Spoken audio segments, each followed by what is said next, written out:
too. It's like, even when you're talking to yourself, how do you know you're not lying to yourself? I don't know. It's a lot to unpack and think about. It's such a reality, and I don't want to go down regretfully. And it takes being willing to not lie to yourself, and that's hard. Okay, I have my coffee, I have incense burning, and we're gonna chat. And we're gonna chat because it's been a minute. Your shit's been a little bit like, but I need the caffeine. Come with me. I don't even know where to begin anymore. Well, last night I was journaling and I was like, Aria, chill, you need to take a moment to like breathe. You need to take a moment to relax, because I was just on go, go, go mode. But even though I was on go, go, go mode, it's not inspired action. No, I know that that's what you want. You want to have inspired action. Like you want to have a grand or great idea, or even just a little whisper that says, hey, you need to do this. And I didn't really realize that I just needed to rest for a minute, and then I've been resting for a minute, and then I remembered that I have to talk to you guys, you know, and things just got crazy. Things just got a little bit wild and a bit wacky in my world.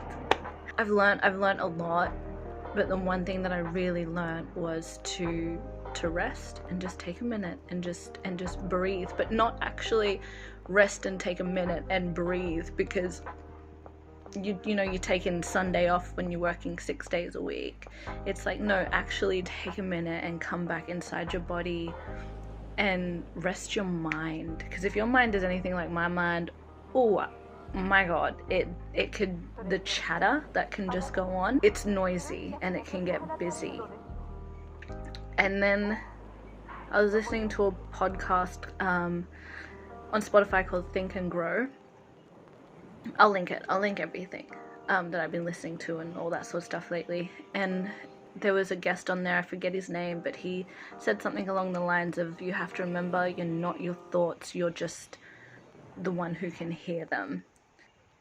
And I could get myself wrapped up because of my childhood and the way that I grew up. I can get myself wrapped up in being seen a particular way or perceived, well, yeah, same difference, just perceived a particular way because it was tied up into my self-worth, and I think that's so sad.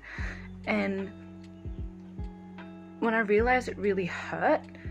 And the other thing I learned, and I'm just learning all of this from, you know, starting my own business and starting from the ground up and finishing this EP and putting the content together and figuring out like what I want to do with it, how I want to move about it, if I'm in alignment with things, like, and growing as a human being. It's like I've just started figuring out all these different blockages, and when you see these blockages in you, you have to take the time to actually work through them. Now, I don't know how much time I have. I could get a knock on the door real soon, but it doesn't matter. And I really want my coffee. I've learned a lot of things. If you don't, I was living with this belief system, and it was, if you don't have anything, you can't lose anything, which I think always stopped me from moving past a certain point in my life. Because if I don't really have it, I can't lose it. And again, it all ties back into your childhood, and that's what we need to remember, is that we don't need to be who we were trained or taught to be. We can choose who we want to become, but it takes work and it takes effort and it takes self-actualization and it takes being willing to not lie to yourself, and that's hard. Because if you think about it as well, the other thing, right? This is the other thing too. It's like, even when you're talking to yourself, how do you know you're not lying to yourself? Because I could talk to myself all day, but it's like, how do you know? You can't just live in your own echo chamber. You know, you get a mentor, seek help, be honest with yourself. And sometimes it's painful, and that's okay. I think we just have to be really gentle with ourselves, hey?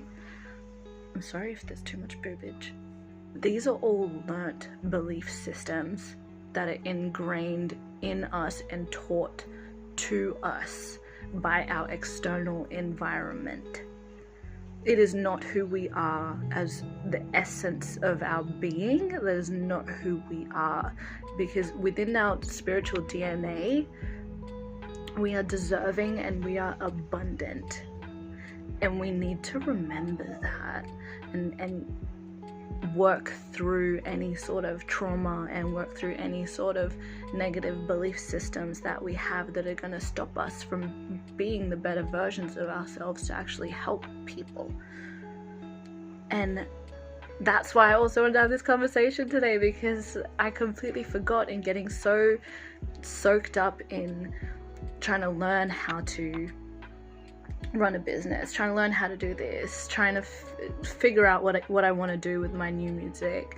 I forgot that the whole purpose of this was because I wanted to talk to you guys and I wanted to share what I learned, because like, we're gonna die. It's such a reality, and I don't want to go down regretfully. And one of the most painful things is when we realize we're not the person that we thought we wanted to be, and how painful that is. And it's like, do we ever really reach that person that we want to be? Do we ever really get there? And do we just have to be okay with where we are and who we are right here and now in order to move forward? I don't know. It's a lot to unpack and think about. I hope that you could get some little tidbits out of this little chat that we've had.